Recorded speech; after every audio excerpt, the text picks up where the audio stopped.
আজকে মঙ্গলবার তো কি হয়েছে, বিরিয়ানি খাবো না? ছেলেদের আজকে আবদার ছিল বিরিয়ানি, কিন্তু মঙ্গলবার কি করি বলো? তার জন্য যেমন আবদার তেমন তো মেটাতেই হবে। তার জন্য দেখো এখানে মটরশুঁটি নিয়ে নিয়েছি, গাজর, ফুলকপি আর নিয়ে নিয়েছি পনির। তো ওগুলো একটু হালকা ভেজে নিয়েছি। আর ওখানে দেখো বিরিয়ানির চালটাও বসিয়ে দিয়েছি। আর এইদিকে টক দই আর তার সাথে বিরিয়ানি মশলা, লাল লঙ্কা, হলুদ গুঁড়ো, লবণ, যা যা মশলা লাগে শুকনো, ওটা দিয়ে ভালো করে তেল দিয়ে ফিটিয়ে নিচ্ছি। আর এইদিকে একটা মশলা বেটে রেখেছি, আদা আর পাকা লঙ্কা, জিরে, এগুলো। তো চলো এই মশলাটার সাথে প্রথমে সবজিগুলো ভালো করে ম্যারিনেট করে রেখে দেবো।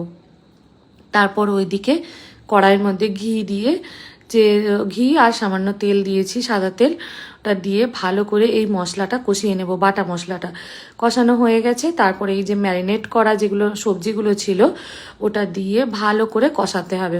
বাস কষালেই বিরিয়ানির মশলা রেডি। ওপর থেকে বিরিয়ানির ভাতটা দিয়ে দেব, দিয়ে যা যা দেওয়া হয় বিরিয়ানি মশলা, ঘি আর যা যা মশলা দেওয়া হয় সব কিছু দিয়ে ভাপে দিয়ে দেবো।